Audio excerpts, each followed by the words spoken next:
Before we start, go to SaaShimi.cloud, sign up, and receive transcripts of interviews, announcements of future guests, and other relevant news. And now we start.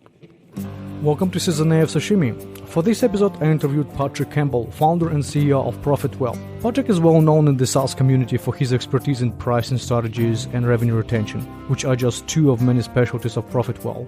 In this interview, Patrick answered many pricing questions, such as how should companies think about software pricing, how do you increase the pricing for existing clients, what to consider when pricing an on-prem software that is moving to cloud, and lastly, how should companies show the pricing on their websites.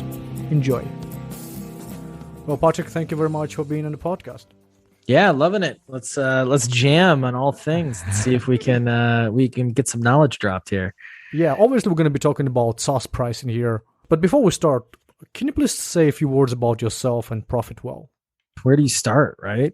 So I personally, I'm friends in econometrics and math. I grew up in Wisconsin, which is central US in the Midwest there on farmland. And then basically after college went and worked in the US intelligence community, then at Google in Boston, and then started ProfitWell about 8-9 years ago. And we focus on helping subscription companies automate their revenue. So we have a number of different products. Our core product is a free subscription financial metrics product. So you plug it into your billing system, you get all of your financial reporting for free and really, really accurate form. And then the way we make money is we have a couple products that'll automate your retention or automate your price optimization. And we try to set it up so when our customers make money, we make money, and we don't charge unless that does that.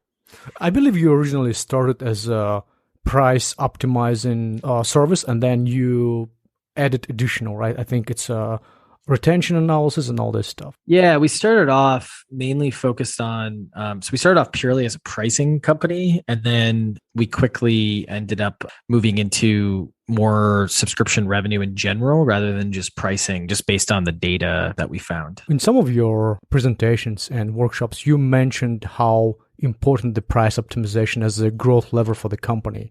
Can you elaborate on that a little bit? The thing with pricing is you have three areas of growth, particularly in a subscription business, but in any business. You have acquiring new customers, pricing or the revenue you get from those customers, and then how long those customers stick around or how often they purchase from you. In that respect, you're looking at a world where you have these three areas of growth. Now, if you look at the data, if we improve each of those by the same relative amount, the highest leverage growth area is typically pricing. So what I mean by that is if you improve your acquisition, your leads by 1%, you're typically going to see about a 2 to 3% boost in your revenue. If you improve your revenue per customer, your pricing, you're typically going to see an increase in revenue of about, it could be anywhere from 9 to 15%. And if you improve your retention by about 1%, you're typically going to see a boost in revenue anywhere between 6 and 10%. So the idea is those gains in basically improving monetization and retention, it's harder than spinning up a new ad campaign, spinning up some sort of new acquisition channel. But the gains you get from them are so much more high impact, and people are basically doing nothing. So this is why we focused on those areas. How should companies think of pricing their product? There's a lot of ways to answer that. I think that the biggest thing that you should think about is it all stems from your customers, right? So whoever you're going after when it comes to your customer base, you're looking for very similar to product market fit. You're looking for pricing customer fit. And what I mean by that is your customer is ultimately the one who's purchasing, and you need to understand your customer and understand the value that they're getting from you. And I know a lot of people this is a very fluffy thing to say, right? And a lot of people talk about value-based pricing, right? And this is how you should be pricing: is you should be studying your customer and your segment, obviously, of your customer base. And then based on that, doing your pricing. But most of the time what people do is, one, they just make stuff up. They just pull numbers out of the air, and that ends up being their pricing. Or they look at their costs or their competitors. And the problem is your customer doesn't care about your costs. They care about their costs, right? And your competitors, you're assuming you're selling the exact same type of product to the exact same type of customer, which is a really bad assumption. You're also assuming that your competitors have done their homework. And I guarantee you your competitors have not done their pricing homework. No one does, right?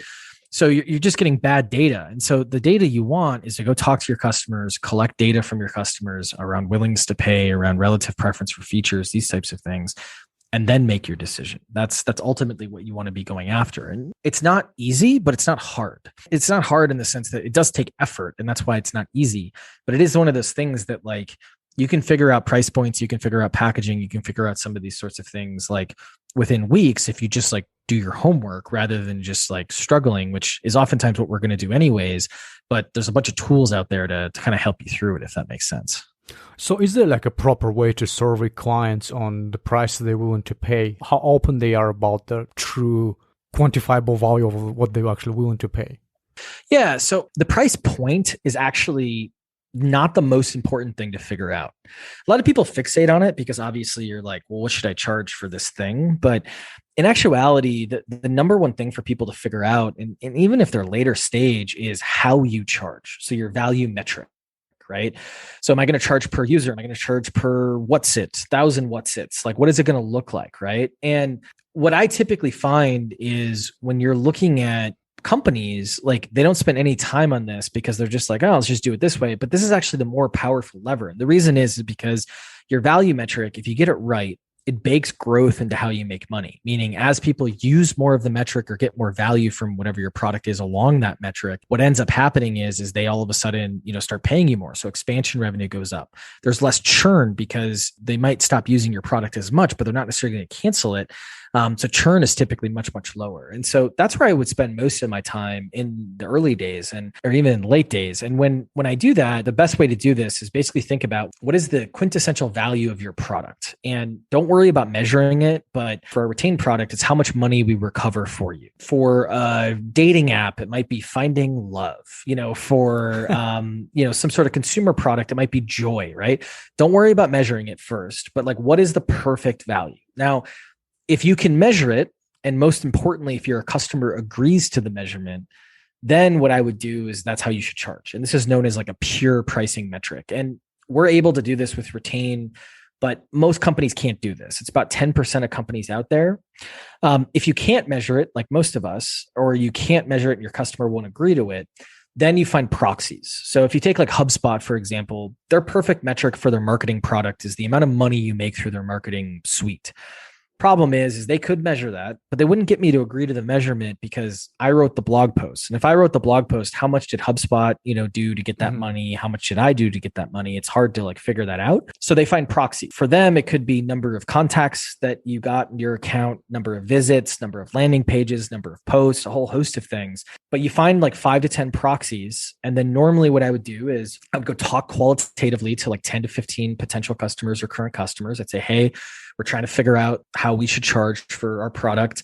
Here's like 5 different ways we thought about. What do you prefer? What's your most preferable metric? What's your least preferable metric, right? And then after I get those 5 to 10 people, or those 10 to 15 people to answer that question, I would then do a survey using a survey tool, Qualtrics, whatever it is, to a few hundred people. And I would do a max diff question, which is exactly what I just said, meaning here's 5 options. What's the most important? What's the least important? And then I would basically be able to get not only rank order of that group, but I would also get magnitude. So I might find out like, not only does everyone care about context, it's like 3-4 times as much as the next option, right? Or everyone is kind of indifferent in the aggregate. So we're going to have a problem. We're going to have to make a decision. And then I would make a decision and earn my paycheck and pick whatever, option we're going to go with. But that method of think about it, do a little bit qualitative conversations, do more quantitative, higher volume conversations through a survey. That's basically the model to doing pricing research. And I would argue customer development in general. Now, the questions you ask and the model you use will be very different, but it's for depending on the thing you're trying to figure out. But that's how you kind of like walk through this problem. And to like really quickly answer your actual question on pricing, I realize I'm on a little bit of a monologue here. The way you figure out the actual price point, there's a lot of methods you can use. I recommend using something called Van Westendorp, which is this Dutch economist. Basically, you ask questions in ranges because the human brain, we think about value in a spectrum. We know that this microphone is worth more than the cup of water I have next to me because we've purchased these things in the past. We get different utility from them. It's really hard for us to answer a question like, how much would you pay for this microphone? Really hard. It's a really hard question for a human to answer. And so we can ask questions like, at what point is this microphone way too expensive? At what price point is this microphone getting expensive, but you'd still consider purchasing it? At what price point is it a good deal? And what price point is it too cheap that you question the quality of it? Now, if I'm talking to you on the phone, I'm probably only going to ask two of those. At what point is it a good deal? And what point is it way too expensive? You're not going to want to talk to me about it. In a survey, I'd ask all four. Now, the calculations, you can do the generic calculations and you'll probably get plus or minus 20, 25% of reality. You can also do more complicated calculations and get close to plus or minus 10% of reality. In our software, we've gotten to about plus or minus 3%. Again, you're not trying to find the picture perfect answer. You're trying to mitigate risk, and data is never going to be perfect, but you're trying to reduce as much of the risk as possible. And so again, going through that process of talking to humans, then doing a longer survey, looking through the data, cleaning the data, and making a decision after that. So when you come up with the pricing strategy, do you use some sort of A/B testing to see if it actually works? I'm not a fan of A/B testing with pricing. So in a perfect world, it'd be more multivariate testing than A/B testing that would work, because you have to think about a standard pricing page. It's not just the price. It's the price points of each tier. It's what is the metric? What are the features or packaging? How is that so there's a lot more variables than just A or B, right? But let's say you were able to whittle it down to just A or B. In a perfect world, yeah, that's the right way to do it. The problem is that very few of us have the traffic, right? Because it's not just the traffic of visits, it's the traffic of completes, right? And then it's the traffic of completes through retention, because someone who paid a little bit less, they might retain at a lower rate, right? So it's not as good as lifetime value. So it's really towards lifetime value. So it can get a little complicated, and we probably don't have the traffic. But the other thing is if you really think about our sales cycles, even if we had the traffic, our sales cycles might screw this up. Because if our sales cycles are 6 to 8 weeks, if you're a fast growing company, you're changing a lot within 6 to 8 weeks, right? So if you're a more consumery product or a very wide scale B2B, you might be able to get away with an A/B test. Most of us, what we need to do is do our research, as I kind of described, make decisions, and then track performance over time as you make those decisions. So more of an A/B test versus time rather than an A/B test versus a volume of users over time. But if you have the right testing environment, it works. I also think there's a PR aspect. Most of us aren't again, we don't have the right testing environment. So, Judy on the West Coast sees a different price than Eli on the East Coast, turns into a situation sometimes. And so I think it's in a perfect world, yes, but none of us live in a perfect world, or very few of us live in a perfect world. So you just have to be careful with it. When it comes to pricing and finding that, quantifying actually the figures, how important it is to look at the different markets. I think you call it localization. Yeah, it's a good question. I think for the most part, you typically, if you have 20% or more of your customers coming from a different location, that's when you should start to think about things like localization. And localization basically means, to define it, you set up your prices so that they're different in each different region, because not only are currency symbols different and we're more comfortable purchasing in our own currency symbol, but also willingness to pay is very different depending on the density of a particular market. And so the big thing you have to think about, though, is when you look at things like localization or your discounting strategy or your add-on strategy, a lot of these things are very secondary to the core aspects, the core four, if you will, the packaging, the positioning, the value metric, and the price. Those are the biggest things. If you have those not optimized, or let's just say wrong, because they could be somewhat right and still be fine. But if you have those very much wrong and you do localization, do these other things, you'll get a little bit of win here or there, but it's not going to necessarily really help you as much. But localization does have a big impact. It can increase revenue per user by about 30% if used properly.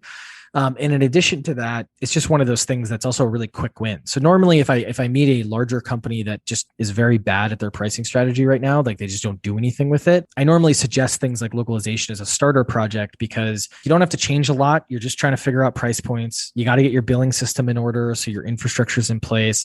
And also you'll have interesting arguments to figure out who's going to be more sensitive with other pricing changes. And it's a little bit easier of a project to do really quickly, rather than taking on value metrics, which, might be changing the very nature of your product, if that makes sense. When company realizes that its strategy was wrong, and somehow they hired you, they realize what's the right way, how do they transition existing clients to the new pricing? So what's interesting is transitioning their existing clients is easier than transitioning their mindsets. internally, because here's the funny thing is your customers, we all like, we treat pricing and price kind of like religion and politics, right? Like, oh my gosh, don't talk about it with people you don't know, right? And it's like, no, your customers know things cost money. It's not a thing that is a secret, right? It's not something that's like, OMG, like, oh, we're so offended that you said the price costs X, right? And so what it's interesting is like the internal kind of mindset and politics of pricing are fascinating. Even if you have a phenomenal, transparent, good communication culture, pricing is at the intersection of uncomfortable and important. And whenever you have something at that intersection, holy cow, people like get so sensitive, insecure, vulnerable, all these different things. And so normally that's why I suggest starting with something small. Like don't try to, and everyone's like, I want to change all my pricing. It's like, no. There's a lot of different aspects of pricing. You got to start with one, then like move on to the next. You got to get some confidence in making these changes. And then eventually you get to a point where you're making changes every quarter and, it's just kind of part of the business. Now, in terms of your actual customers, in practice, it's relatively easy if you communicate properly. And what I mean by that is if your support's terrible, you have not shipped a new feature in years and you want to change your price, it's probably going to be a tough hill to climb, right? But if your support's okay, you're shipping features regularly, you're adding a lot of value, then going to your customer and being like, hey, we've offered a bunch of, and this is the first thing, always remind them of how much value you've provided. So, hey, over the past year, you've gotten 600,000 contacts through this product. We've recovered this much money for you. You've spent 105 hours on our platform, whatever it is, right? Some sort of number, and make it real to them. We've shipped this feature for you. You asked about this thing and we took care of it. Like remind them of the value. And I'm kind of giving you the outline of an email to send.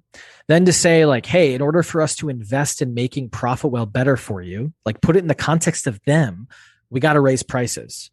Oh, they're raising prices, but it's for me. It's not just because they're greedy, right?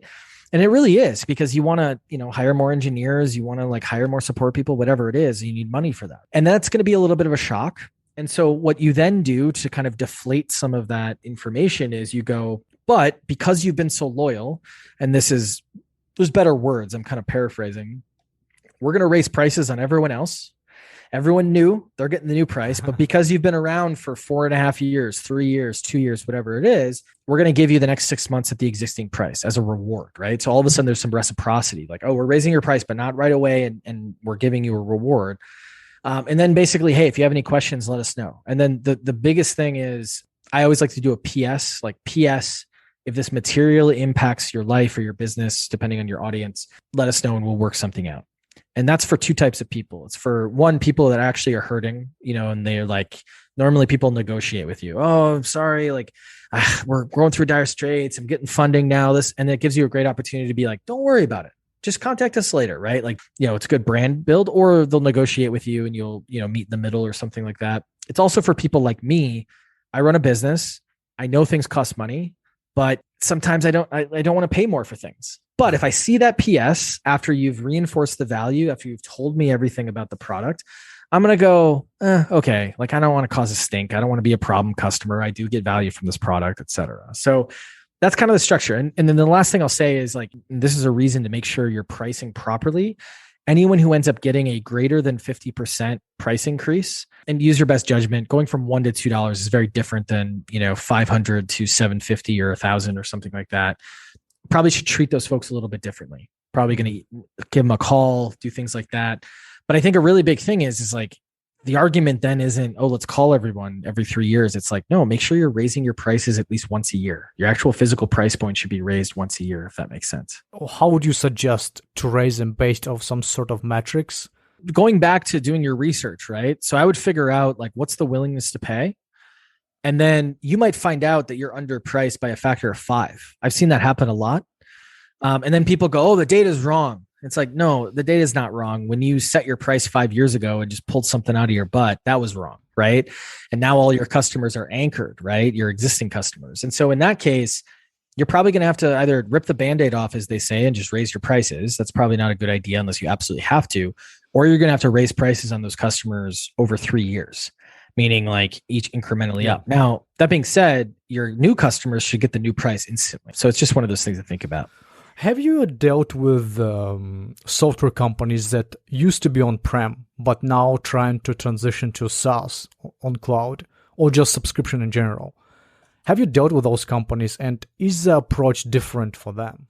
Yeah, I think the thing with on-prem is you have some other internal factors around finance and things like that. So what I mean is like all of a sudden you're running into a world where your cost structure is going to change. Your costs are going to go up. Your revenue is going to go down because you're presumably not getting all of that revenue up front. And then all of a sudden your revenue is going to start compounding back up and your costs will come down as things get shipped and changed. So normally there's like internal factors you have to think about. And normally like if you're large enough and you're a large enough on-premise company, this is like a very like, it's in your quarterly, public statements. It's in, it's an initiative that everyone's aware of if you have investors and things like that. But that's the biggest consideration. The other consideration from a customer standpoint is it depends on how intense, I guess is the nice way to put it, your customer base is. And what I mean by that is like, if like CAD and CNC people, Autodesk, like they did not want to go to a subscription or a cloud offering. They wanted to keep their on-premise software.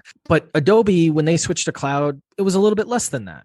There was some of that. And then Microsoft, not a lot of people cared, right? Like they were like, all right, whatever. I buy this every year anyways. I might as well buy it monthly, right? And when I say nobody cared, obviously some people cared, but it wasn't as big of a deal as Autodesk or Adobe, right? And so in this case, like if not a lot of people are going to care or there's no alternative, doing a massive just rip the Band-Aid off like Microsoft did and be like, cool, the next version's cloud. There's no other version you could buy except cloud. And then just over time, people get back on it. Other folks like Adobe, they ripped the Band-Aid off and maybe they shouldn't have. That was something where like maybe they should have done a little bit more like side by side. And then Autodesk, they basically offered them side by side for a long time. And then slowly over time, they start raising the perpetual license on-premise option. And all of a sudden, the cloud or the subscription option looks a lot cheaper. So you obviously work with so many companies. At least your last presentation says that you had experience with at least 20,000 SaaS companies. Of all these companies, who would you use as an example of the best pricing strategy? So to be super clear, we haven't worked with 20,000 people on the pricing side, but there's 20,000 plus people on ProfitWell. So we're able to study a lot of the data. Mm-hmm. I don't think I'm old enough to have worked with 20,000 people yet, but I think to answer your question, it's tough because it's also like who's good for their like industry, right? There's two companies I think are really worth talking about. One is Slack. The reason they do a really, really good job is because they get you in the door through a free plan that is very generous. It's not like a faux free trial where it's like very limited. It's like you get everything. And as soon as you reach this like kind of annoying thing, then you convert. And the annoying thing is like 10,000 messages. But by the time you reach it, it's a no-brainer to purchase the products, right? And from there, you're not paying them $10 a month, $20 a month. You're instantly paying them 3-figure MRR, $100 or more, typically $200 or more. It's almost like they get better marketing by just not chasing $10 here, $50 there. They're chasing like, starting to be real money and then obviously expands over time. So they do really well with that. And the other thing they do is if you look at their tiers are not meant to like push you up. They're meant to pull you up. And what I mean by that is we're on the baseline paid tier of Slack, right? Because we wanted the store history, we wanted more integrations, these types of things. There is no reason for us to go to the next level until we have like a very formal COO and a chief legal officer who wants these other features. And what I mean by that is like, it's very obvious what size companies will need which tier. So if I go to that website, I know exactly that I need all this fun legal stuff. So I need to be in this tier at a minimum, right?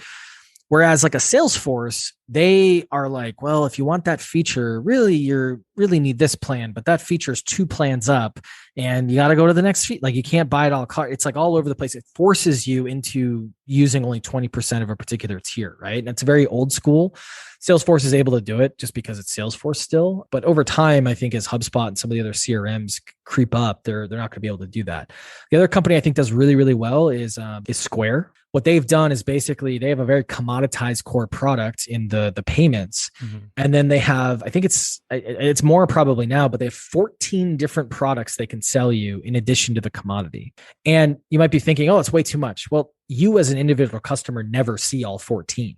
They learn about you. They understand what you are. If you're a food truck or you're a coffee shop or you're just selling stuff out of a retail store, they learn about you and then they sell you the right things. Oh, you have a team? Oh, here's, payroll. Oh, you have, a physical location? Here's a POS system, right? They're very, very smart with how they do it, if that makes sense. There is one question I meant to ask when you talked about the pricing page. Obviously, it's probably the last thing the companies need to think about when it comes to pricing strategies. But are there common mistakes the companies make when they work on their pricing pages? Yeah, I mean, the basic idea is we're talking about the physical design of a page right now. Yes. I think the basic idea is that it should be really easy to understand what plan that I should go to when it comes to first 10 seconds on a particular page.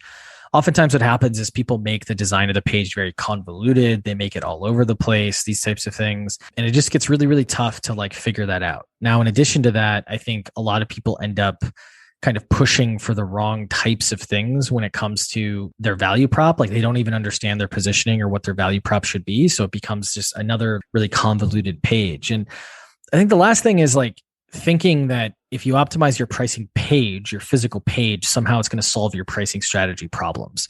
And that's not the case. You can have the most beautiful pricing page in the world that's really well organized. And if you don't have the basics taken care of around your value metric and some of the other things, then you're not going to see results. Yeah, that's a perfect conclusion. Patrick, thanks very much for the interview.